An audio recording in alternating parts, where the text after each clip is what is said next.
great way to start the video. Not real. Oh, this is so wild. Okay, hi, I wanted to be like cutesy like this and be like, hi, welcome back. I don't have my hands on the steering wheel. But clearly, the Super Cruise in the 2025 Chevrolet Blazer EV LT has a mind of its own and can literally change lanes automatically. So with that being said, let's go ahead and start the video. I'll just sit here and keep my eyes on the road in case something bad happens, which hasn't happened yet. So, welcome back to the channel.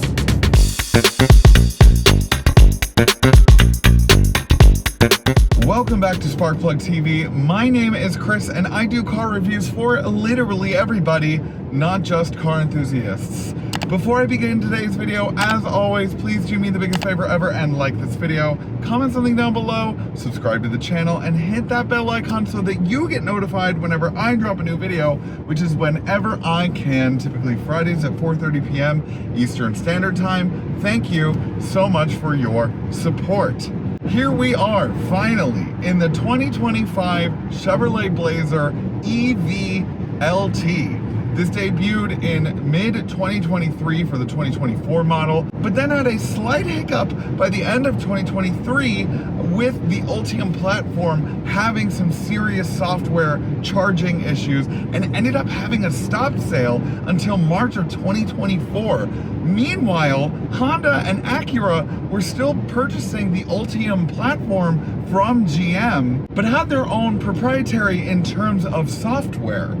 And as a result, they were still able to go ahead with the production of the Prologue and the ZDX.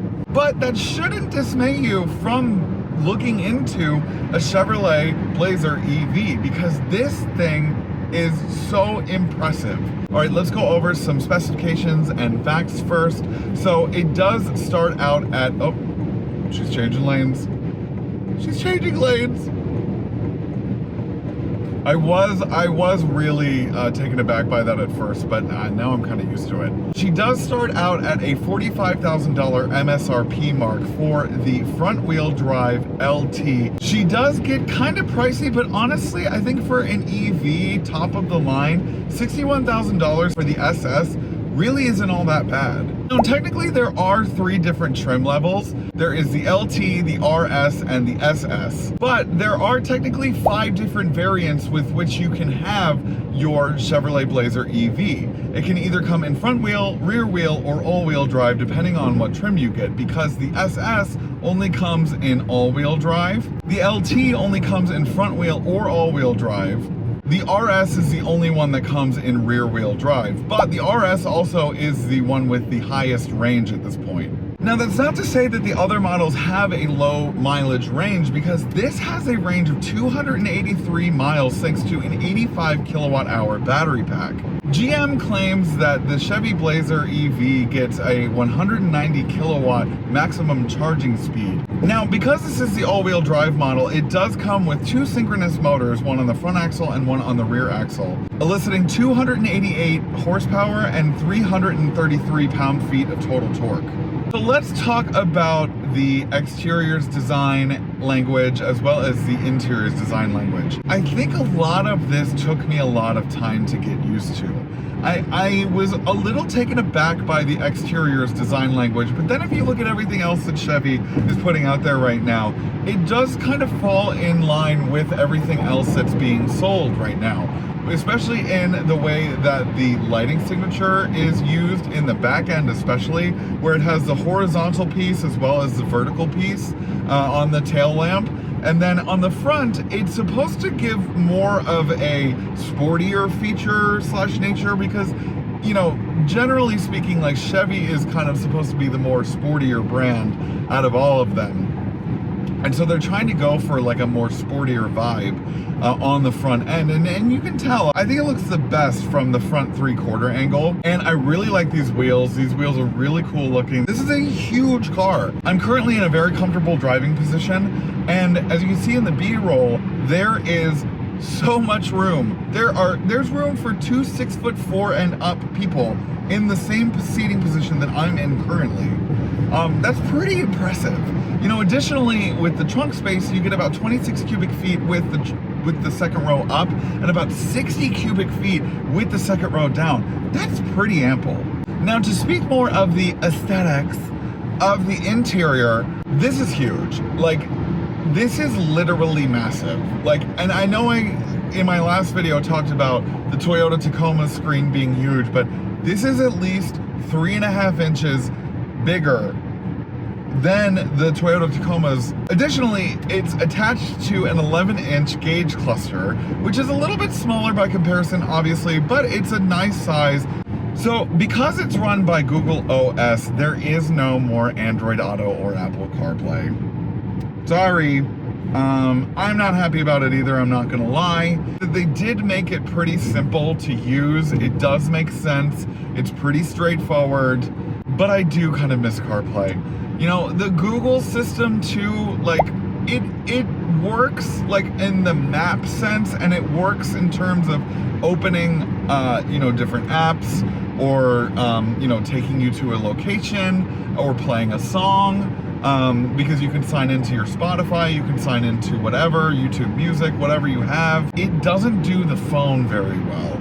Like, if I send a long message, you know, where I'm like, hey, tell this person that I want to go here, and I want to do that, and I want to blah, blah, blah, blah, blah, blah, blah, blah, blah, blah, and it's like a minute-long text, it doesn't always send it. But what's really cool about this system is that it's kind of like a smartphone. You are able to move the apps around, and then you also have a favorites bar up here that you're able to move around.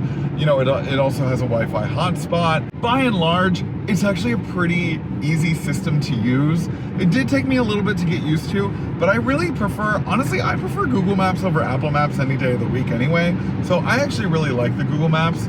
I just wish that it was just a little bit better at interacting with my phone. Let's talk about the elephant in the room, which is obviously Super Cruise, and the fact that I have the whole explanation, have not once touched the steering wheel.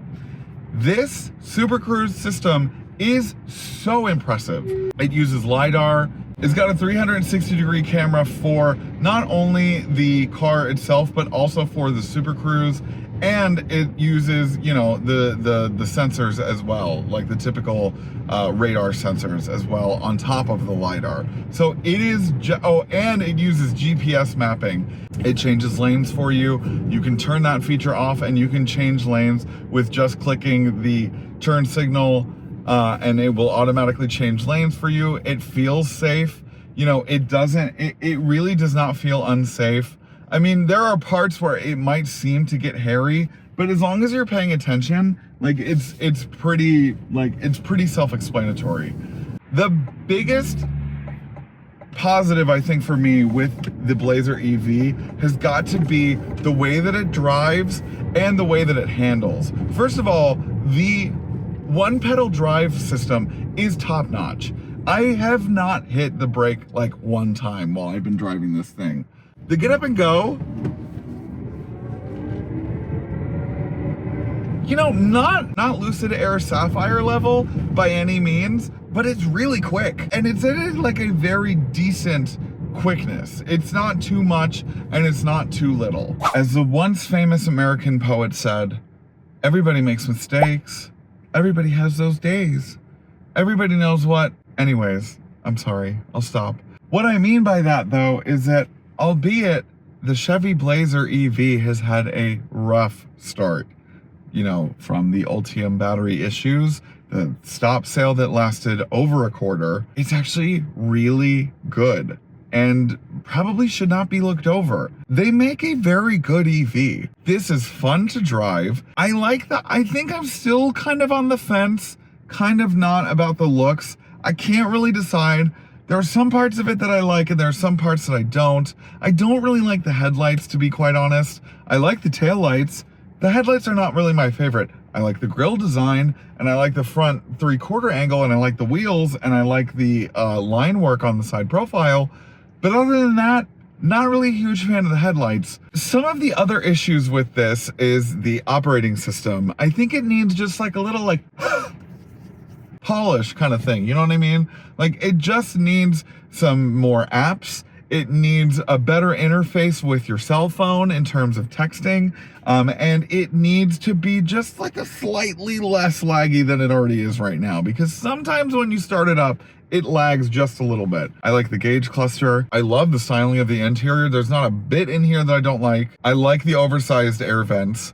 I like the fact that it's spacious. I like the fact that it has nice materials in here. And you know what too? I think that the range is actually pretty okay. You know, 283 miles, that's not bad. That's really not all that bad. This is a solid entry. This is a more than solid entry in the midsize EV market, truly. Anyways, that's all I've got for today's video. Thank you so much for watching. Please do me the biggest favor ever and like this video, comment something down below, subscribe to the channel, and hit that bell icon so that you get notified whenever I drop a new video, which is whenever I can, typically Fridays at 4:30 p.m. Eastern Standard Time. Thank you for your support. Truly, I love doing this, and I love all of you that support me. Thank you so much. Yeah, that's all I've got. Bye! Hey Sparks, thanks for watching today's video. Do you want more Sparkplug TV content? Then you can choose one of these 3 options. Right over here. The middle button is to subscribe to my channel, so please do that. Right over here. These 3. I can't see them in real life, but they're right here.